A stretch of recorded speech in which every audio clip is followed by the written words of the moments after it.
even considered a people when that was done. Right. That was the American white man having dialogue with the British white man, where they had a family dispute, where these people said, listen, taxation, we're being taxed and we don't have no representation in the hall of parliamentary, and we feel that this is a form of tyranny, and without representation, we feel that this is an issue. So they stood up, the founding fathers of this white nation, George Washington, Patrick Henry, and those that established this nation after taking it from the original inhabitants, the Indians. They said, listen, taxation without representation is tyranny, give us liberty or give us death. That sparked the Revolutionary War. But it didn't have nothing to do with black people, because we were still, the Emancipation Proclamation wasn't even signed until 1863. And he was saying that all white men are created equal. That's what he was we saying. hold these truths to be self-evident, that there are certain inalienable rights such as life, liberty, and the pursuit of happiness. Well, then you were alienating black people from life, liberty, and the pursuit of happiness. But we weren't considered a people in your eye. Okay, well then it's nothing we need to talk about. It's an all-out war. They don't teach that in school. It's an all-out war. Well, brother, this is why the first school is the home. See, this has to be taught in the home and in the institutions. That's right. Where the curriculum speaks to the truth of what our sojourn has been here in America. No, they're not going to teach this in the school. If a person don't treat you right, what makes you think they're going to teach you right? Right. You see what I'm saying? Yeah. They fed us a steady diet of lies from the womb to the tomb, from the cradle to the grave. So therefore, we cannot expect our oppressor to be our oppressor and our benefactor at the same time. He's not obligated to teach us. That's not his responsibility. He has reduced us from pyramid builders to project dwellers, from the uppermost to the guttermost. Okay, now that's what he has done, and he's done a good job at it. But it's our responsibility to step back on the stage of human history and begin to define life in our own image and interest. We have to do that. We can't expect him to concede on the moral issue of doing right because right is right to do right. He's not going to do that. It's not him to do right. History have shown that he's disagreeable to live with in peace. So therefore, the less contact, the less conflict. Separation solves the problem. When he couldn't get justice from his white brothers, he said, listen, the first thing we got to do is separate. So when he went over here and separated and declared his independence, he said, now listen, here's the line of demarcation. We don't want no physical engagement if necessary, but if you're just going to bring us the noise, we'll just fight you the best way we can. So give us liberty or give us death. We never told the white man that. We never let him know that we want freedom or just put us all in the unknown universe. And if you can do that, all that means that we weren't supposed to be here from the beginning. If you can put all people of color, black, brown, red, and yellow, into the unknown universe, like you claim to have the ability to do, then go ahead and do that. And if you can do that, you can have this rock to yourself. You can have this planet to yourself. But you know that you didn't put us here. And you know that if you make us disappear, this is my gallery. If I put this book here, I put it here for a reason. Now, if you make it disappear, now what has to happen? You have to deal with who put it here. I'm the owner of this gallery. I'm the owner of this book. I put it here, and I put it here for a reason. Now, you made it disappear. Now you got to confront me. The white man knows that somebody put black people in the universe and it wasn't him. So if you make us disappear, now you got to deal with whoever put us here. Now, we're going to fight you the best way we can now. But he knows that black people are here and I didn't put them here. And if I make them disappear, then ultimately I got to deal with whatever force and power put them here. Well, let's force the confrontation.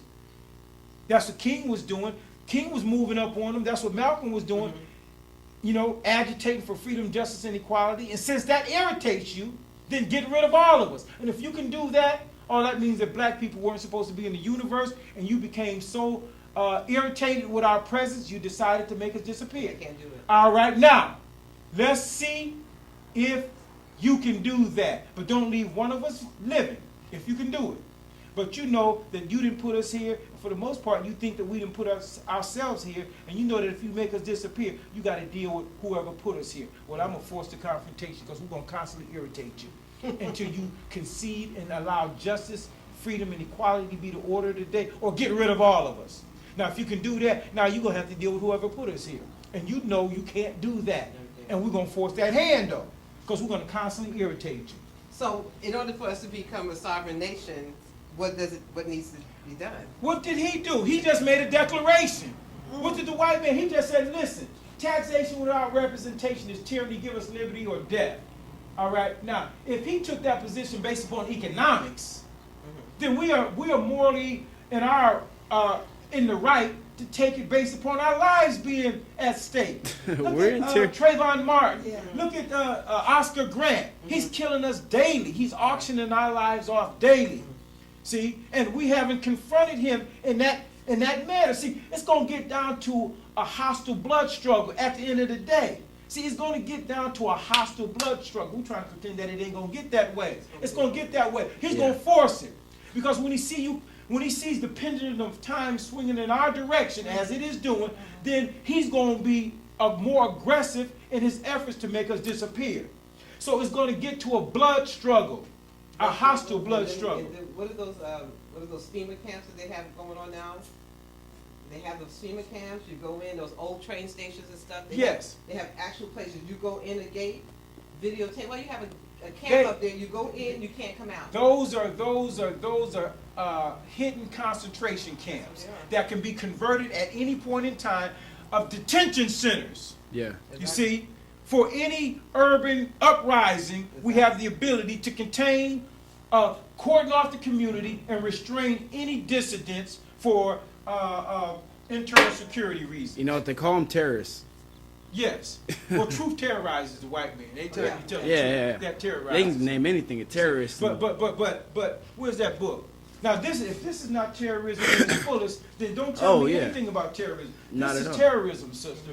This terrorism. Now, this is terrorism right here. You see? And this type of terror has never been expressed to the world. Now, when the white man talks about terrorism, look at the atrocities that he's inflicted upon black people. This is the apex of evil.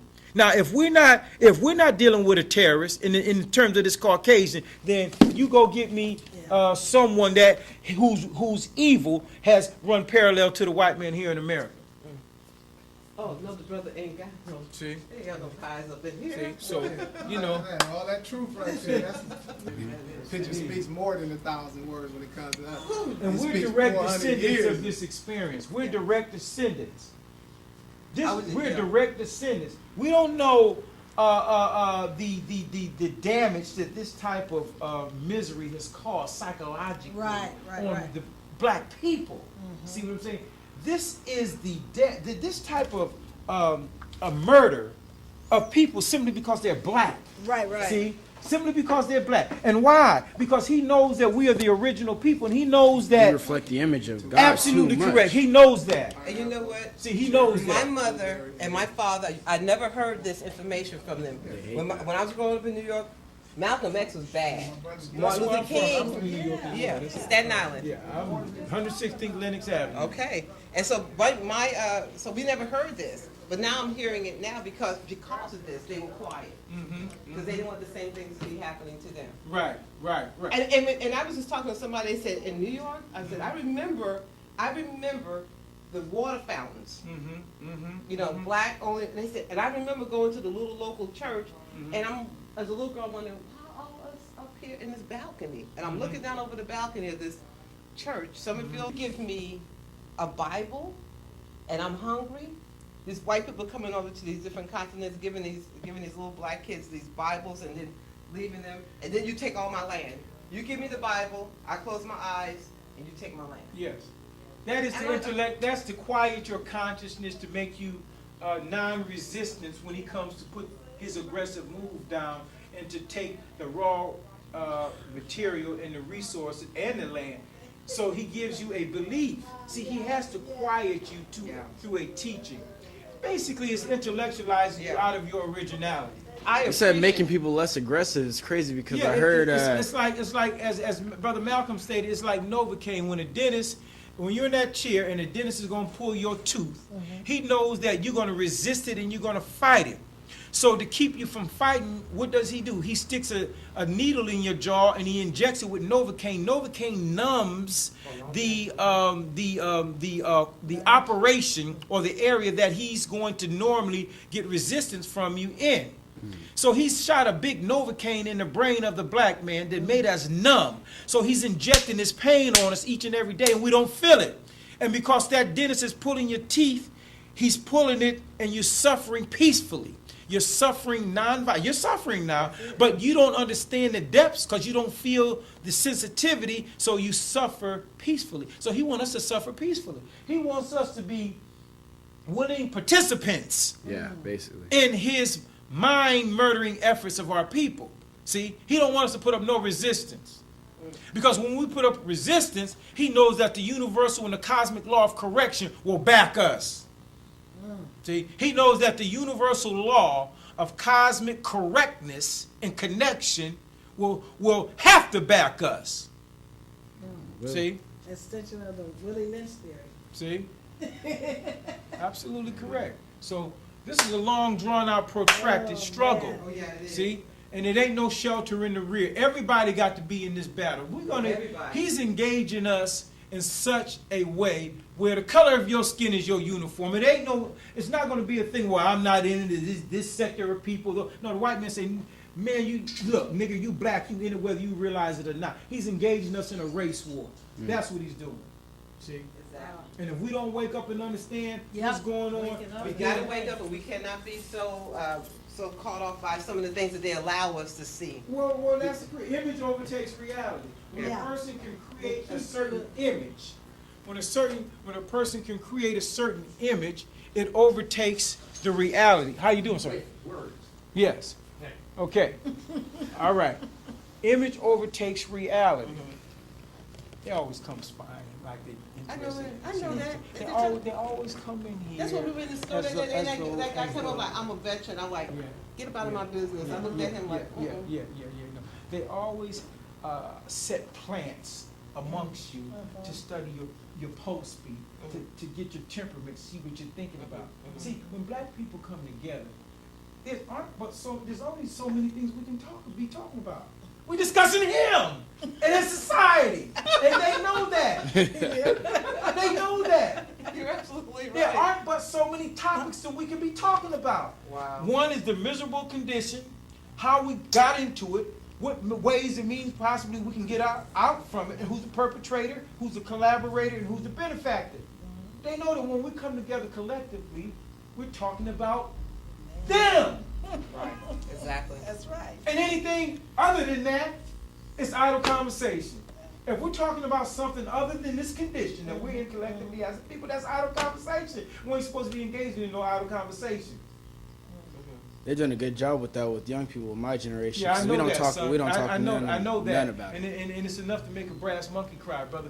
They done some of the teachers from Inglewood High and Crenshaw High brought some of the students through on a tour. They couldn't tell me who Marcus Garvey was. They couldn't tell me who Noble Drew Ali, Booker T, Huey P. Newton, W.E.B. Du Bois. They didn't know who Harriet Tubman was. It was an embarrassment. And these are seniors. Oh my I had a goodness. sister. I got a picture of Oh. Angela Davis. Me and Angela Oh, Davis. my And one sister asked me, "Was that Felicia Rashad?" Really? These are seniors. Well, that, These are like you seniors. said, they ain't 12th teachers. It's not graders. their responsibility to teach that. We got to teach them 12th, black history. 12th graders. Oh my God. Didn't even know who Angela Davis Oh was. my goodness. See? Yeah. Man. It was an embarrassment. Yeah. We got the responsibility. Didn't know who Paul Robeson was. Didn't know who Langston Hughes was. Didn't know who Charles Drew was. Oh my God. They know who George Washington is, though. Oh yeah, Oh, oh yeah, yeah, they know oh yeah. Abraham yeah, Lincoln. Yeah, yeah. Why? Because we send our children to the mind-murdering plants of our oppressor. That's what it is. Like a black mother cat sending her little kittens to dog school. You already know what the curriculum is going to be. You already know what the curriculum is going to be. Can I use that on my See, program? You need him to we call already in. know what the curriculum is going to be. You send your offspring to the institutions of your oppressor. Year How's he after going to be your year. oppressor and your benefactor You know at what? the same time? Again, when a person don't treat you right, they never teach you right. Our people been fed a steady diet of lies, deception. He has intellectualized us out of our originality. He has intellectualized us out of our originality. And he has made us less than. See? Your oppressor cannot be your benefactor and your oppressor at the same time. It's impossible. We have to set up institutions and control the curriculum so that we can produce a better tomorrow. Our most valued resource is our human resource, and that's our children. Look at them now. Pants sagging, earrings on, homosexuality, lesbianism. All of that is becoming a factor that A trend. has subjugated our people to settle for less.